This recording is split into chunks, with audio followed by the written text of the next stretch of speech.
Oh, it's lit. We prime time. Subscribe, like, and share. Give us your feedback. Yo, I'm Manny at the plate and Kobe off a steal. Gretzky for the goal and Brady at the wheel. I'm a game changer, the Osaka of the tennis. And breaking scoreboards, Simone of the Olympics. Defense and big business, the Mayweather who way better. From the greatness of Jim Brown, I've been down. Talking sports before I was off the porch. Screaming Bo knows while Jordan was playing horse. Late 80s getting torched by the drive and the shot. 2016 got a ring off the three in the block. They eased to forgot the cardiac kids. Price and Doherty, Bell in the Indian years. This who it is. Your host DeeTrynt, yo, that's a name banger. Come in the streets and talk sports with the game changer. Yo, your host DeeTrynt, that's a name banger. Come in the streets and talk sports with the game changer. Well, what's really good, y'all? Game changer sports talk, InDaStreetzSportz. All right, look, I'm on the clock right now, but I figured I'd come on break right quick and holler at y'all about what we seen last night and what's going on with the Cleveland Browns. All right, so for all those that's still in speculation and want to know what's going on, it was quite clear. The Browns are no longer in playoff contention. They no longer have a reason to explore every option to try to win a game right now because it's not going to change their fate. All right. But they do have questions going into next season. Who is actually going to be the quarterback of the team? What type of offensive philosophy are they really going to transform into, being that the current one is not working? How will they build up on a defense? What will become of a special teams that's been non-existent for the last few years? So with those things being said, the only way you can find these things out is by using the last two games to do things that you wouldn't normally do, which is play to your weaknesses more than your strengths, because you know what your strengths involve, right? Myles Garrett, he's locked up. Jadeveon Clowney, most likely going to get offered a long-term deal. The guards, the offensive center, both offensive guards, all locked up. Nick Chubb, already locked up. Kareem Hunt, already locked up. A lot of the core guys, Conklin locked up. Quite a few guys are locked up. So the guys who aren't locked up are the guys who played a lot. Guys like MJ Stewart and AJ Green, who probably really have secure spots, but we needed to play them to see who was expendable. Seeing how them two played last night, Ronnie Harrison Jr. is expendable. You don't need to try to retain a Ronnie Harrison Jr. He was injured most of the year anyway, but being that AJ Green and MJ Stewart are stepping up and be getting better, you don't have to waste money on that guy and allow him to go somewhere else to prove his talents. As I say, Jadeveon most likely is going to get offered a long-term deal. I definitely expect the Browns to either bring in or draft a dominant defensive tackle that's going to help keep some of the extra pressure off Jadeveon and Myles coming from the outside. They need a sturdy defensive tackle because, as analytics will show when people start breaking it down in the offseason, the Browns allowed a lot of yards up the middle. That's where Malik McDowell and Malik Jackson was at. Malik Jackson was only on a one-year deal. Takk McKinley, he unfortunately he went down. I could see the Browns bringing him back on another one-year deal just to see if he's recovered. But I think Malik McDowell definitely and Jadeveon Clowney are getting re-signed. You still got a Tommy Togiai down there, and you still got a Jordan Elliott. So, we'll see how that goes. On the offensive side of the ball, because that's really what the video is about. It's about offense, all right? Baker had every opportunity yesterday to prove that he is the guy, all right? Baker did nothing to help his cause. And this is what I mean by Baker did nothing to help his cause, all right? You are in your fourth year as the number one overall pick. So you cannot tell me you don't have the option to change the plays at the line of scrimmage. And if you don't have the leverage or the leeway to do that with your head coach, that is a problem that is a personal problem. That's not a coaching problem. That's a player problem. All right. You didn't adjust any blocking. I didn't see you call no audibles. I didn't see you recognizing or doing like little hard counts to get the defense to show their hand. I actually seen the defense doing more baiting of you than you of them. That should never happen with your franchise quarterback. Okay? This isn't the first time it's been happened. It's happened in several games. Yes, we could have leaned on Nick Chubb and ran him to the ground, but for what? Dearness Johnson already earned himself a contract starting somewhere, so I wouldn't be shocked if he's not back next year because he signed a lucrative deal somewhere. You have Felton, who's going to grow and his body's going to get bigger and he's going to get better, and that's cool. All right. You have DPJ still, Donovan Peoples-Jones still under contract. You got Anthony Schwartz. But, who else? Austin Hooper. He has been coming up incomplete the entire year. I mean, literally has done nothing the entire year. Every time that we go and try to depend on this guy to do one thing or another, catch a first down, catch a third down, keep the momentum going on the drive. He just comes up flat. Then he'll come and show up sometime later in the game, on the unexpected. Oh, okay, you got to run after the catch, the game like 20, 25 yards. All right, but then you're non-existent the rest of the game. David Njoku didn't even get featured. But I personally think at some point around like when we lost to Baltimore or when we got blew out by the Patriots, somewhere around there, Kevin Stefanski had already made up his mind he's not showing his hand. The report just dropped that Alex Van Pelt may be going to the University of Pittsburgh to be their offensive coordinator. And that doesn't shock me. Now, as much as I've been saying Kevin Stefanski should give up the play calling, I also recognize at one point that Kevin Stefanski doesn't trust the quarterback he has. And, actions speak louder than words. Just seeing the things he's done just shows he doesn't trust Baker at all. So, Alex Van Pelt was brought in to help Baker with his mechanics. I mean, if you go back, you can pull the videos up and you can look when Kevin Stefanski said he hired Alex Van Pelt is because Alex Van Pelt is a guy who knows how to play the quarterback. He knows mechanics. He's played, But Alex Van Pelt isn't a proven play caller, but he can scheme and stuff. So, I think him going to college really helps him because now he gets to produce solid players and then have a chance to come back to the NFL at, maybe as a head coach. Who knows? I mean, sometimes what seems like a step back is really a step in evolution. So, but to me, this also opens up the window to say Kevin Stefanski should hire a real offensive coordinator. Now, the question is, what type? Who?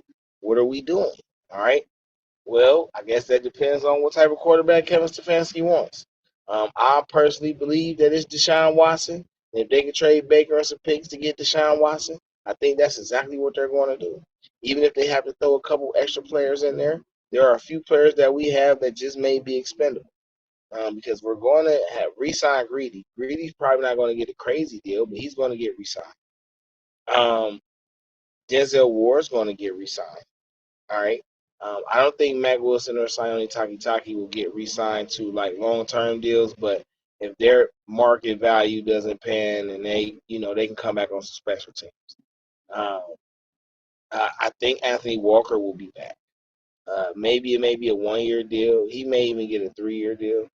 But Anthony Walker with Jeremiah Wusu-Koramoah and Jacob Phillips would be a very solid linebacker core.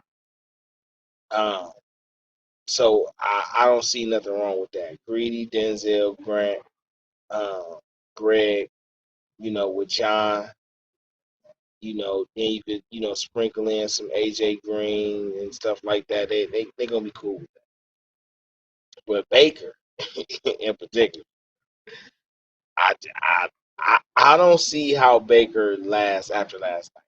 I mean, like literally, in the game, you could just tell, and it was obvious, like, Baker is the whole reason they are not getting any push.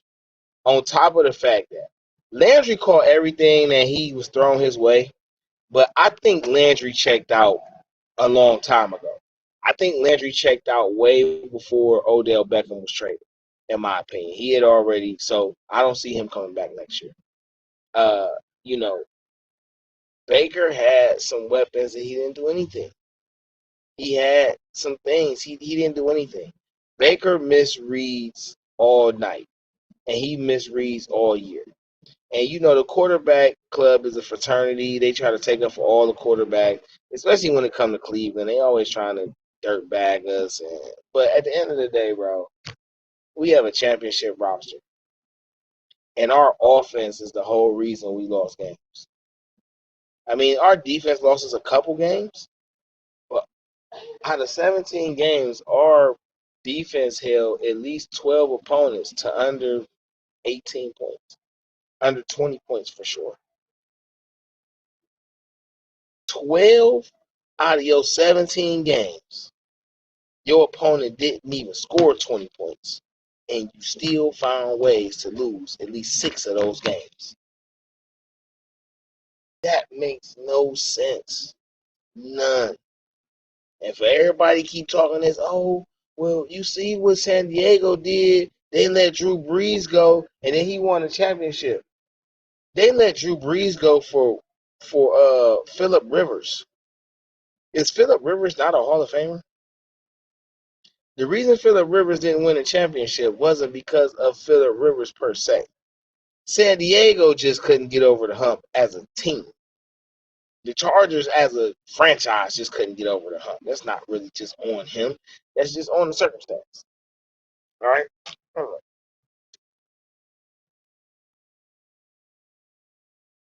But y'all got to be honest about Baker, bro. And I've said this numerous times.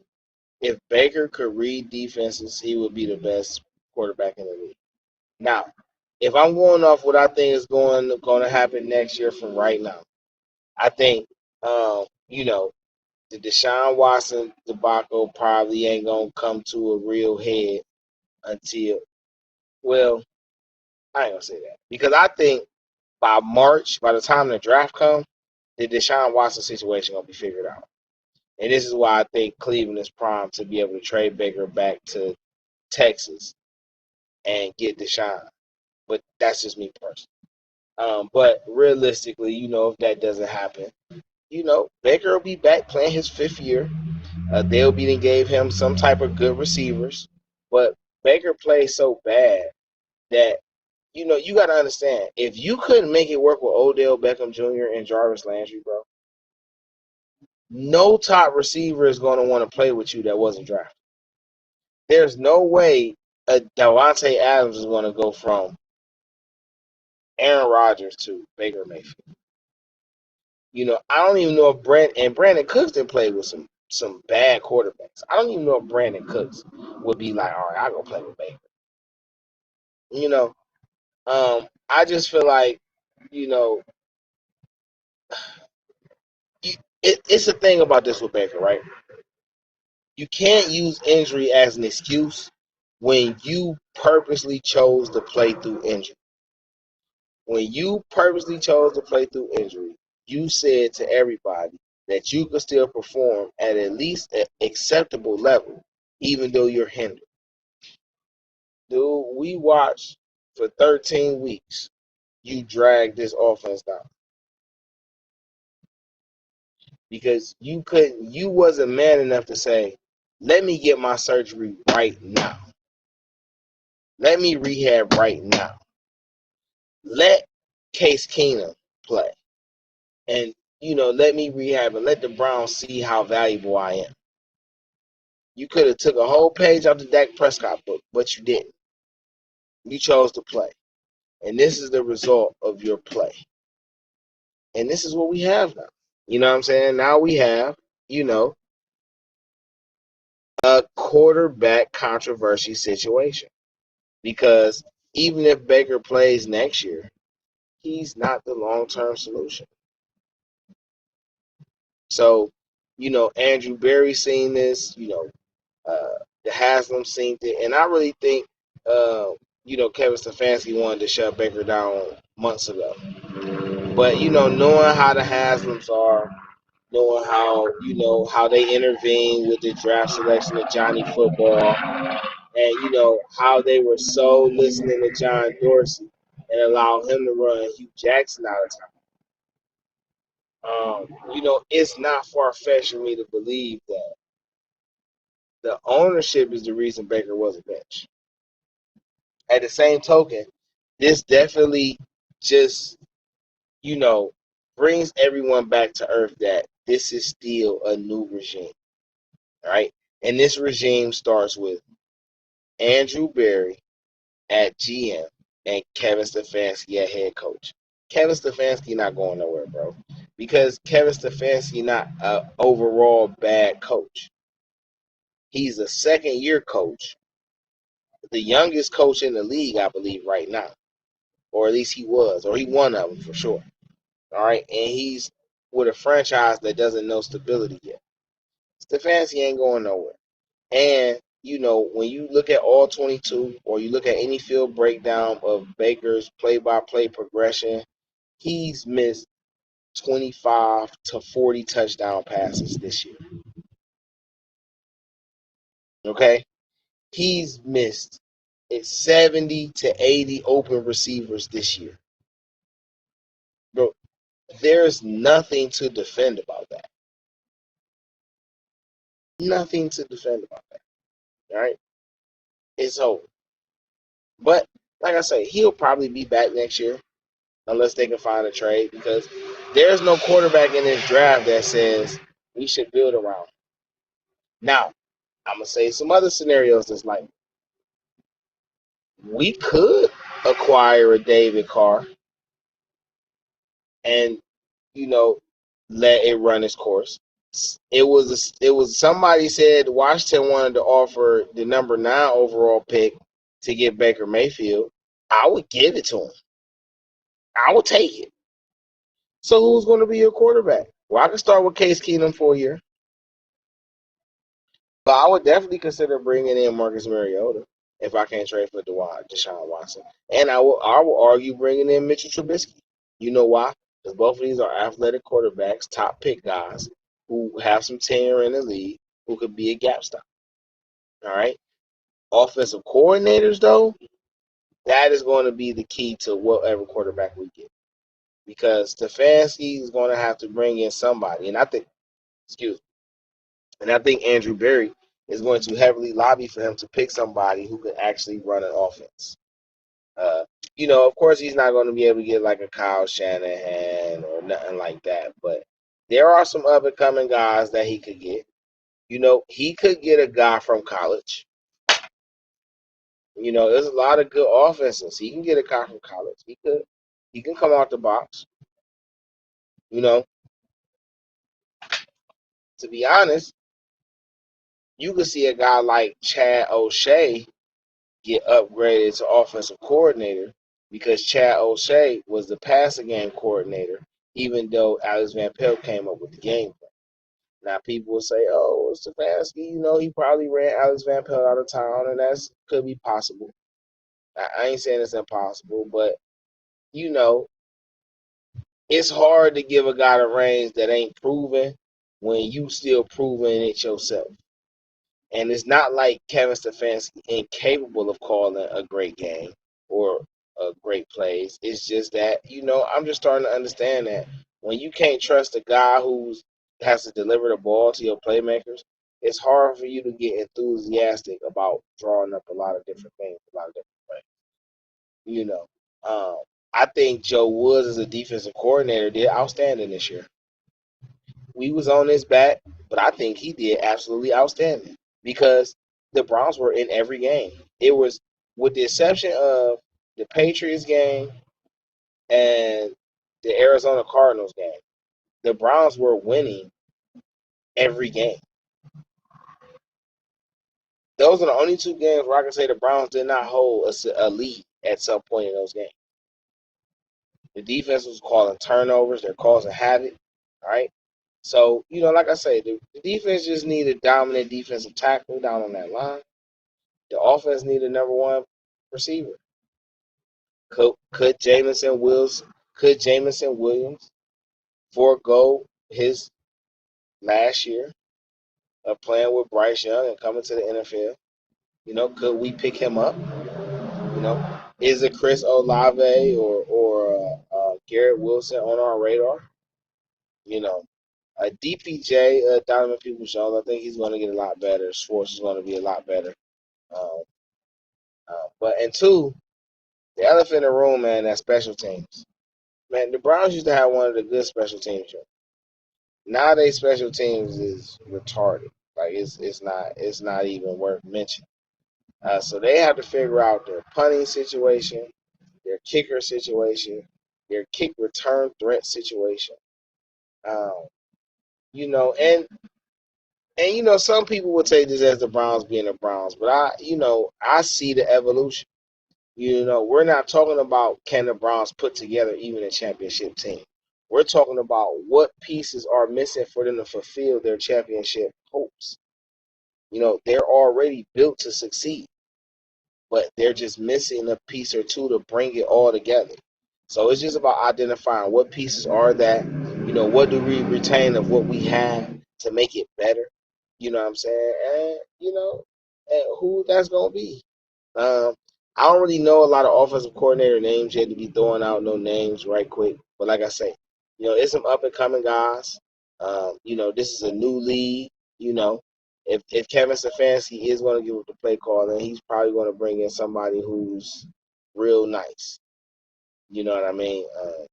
Like I said, I think Joe Woods earned another year.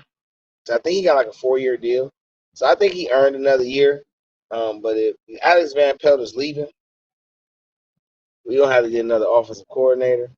Or like I say, Chad O'Shea could be promoted, and Kevin Stefanski could still stay calling the plays. And you know what? I ain't mad if he's still calling the plays. I would just want to see him call the plays with a quarterback that he wants. All right? Bottom line. Um, as far as the Cavs go, the Cavs play tonight. They play Memphis tonight in Memphis. I think Rajon Rondo will start tonight. Well, I think he'll start, but he'll play tonight. He was acquired a few days ago in a 3-way trade from the Lakers. We sent Denzel Valentine to the Lakers. They sent us Rondo, and then the Lakers sent Valentine to the Knicks for a second-round pick, and then the Knicks waited. So, I think he dropped a heartfelt Twitter message earlier or something like that. I haven't checked it out, but I did get the notification. The Cavs, look, people keep saying, hey, should they trade? What should they do? Why? I'm going to tell you what I think. I'm only open for a Okoro and Sexton trade if we're getting Jaylen Brown. In my opinion, if the front office has decided Garland, Mobley, and Allen are the pieces to build around, I cannot be mad at that because those guys are playing really well. They're really young, and they're only going to get better. Saxon is out for the year. Okoro is out for the next month. Rubio's gone. I mean, he's out for the year, and, ain't no telling if he's even coming back. All right? You're going to need some type of production off that wing. So if you're telling me, hey, we're going to send them a couple draft picks, they're going to send us Jaylen Brown or, another player, then it's worth the trade. But if it ain't for Jaylen Brown, I don't even want to hear Okoro or Sexton name in the conversation. All right? And I only say Jaylen Brown because Jaylen Brown is going to give me the offensive production that I need from Colin Sexton, plus the defensive production that I'm getting from Isaac Okoro. So that would make sense to get both of those, into a guy that's only 23, 24 years old.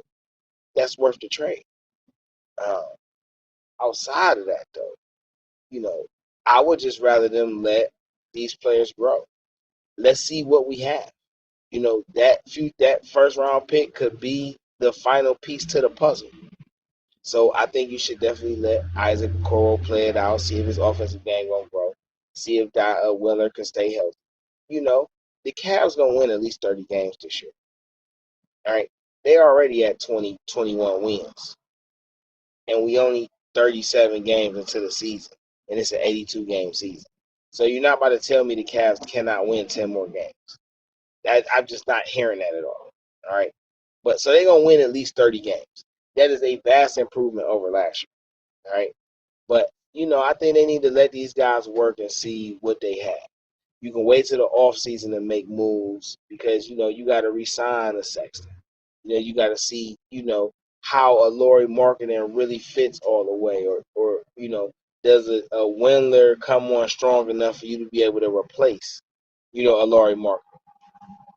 But you just got Lauri, and having those 7-footers down there really helps. So but I expect it to be a good game in Memphis. I'm not sure if Darius Garland is back. I know Chetty Osman is not back. So we're going to see. A guy like Lamar Stevens, he's really showing like he's really evolving and he wants to be a little more involved. But he has to show he can be a consistent offensive threat. You know what I'm saying? Until then, oh, you hear the chopper. I'm not a star. I got a chopper in the But like I say, Chetty not gonna be playing, but you know, I expect it to be a good game. I expect if DG playing and he's gonna give John Morant a lot of problems. I expect John Morant to try to take over the game. I do not expect him to try to do to Jared Allen what he tried to do to Love. But I do like the interesting matchup of a consistent DG versus John Morant and an evolving Evan Mobley against Jaren Jackson. I think those matchups are interesting. The Jared Allen versus Steven Adams matchup will be very interesting too as well, because Steven Adams is not no slouch.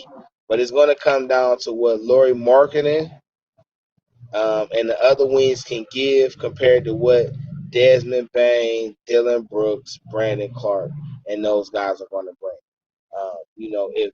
If our wings can show some type of threat, then we probably gonna come out of here with a nice victory. But if not, we could probably lose another heartbreaker because those guys gonna need help. All right.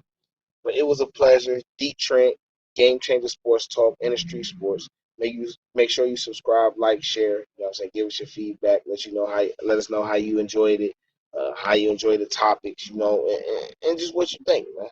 All right, it was a pleasure. We're out.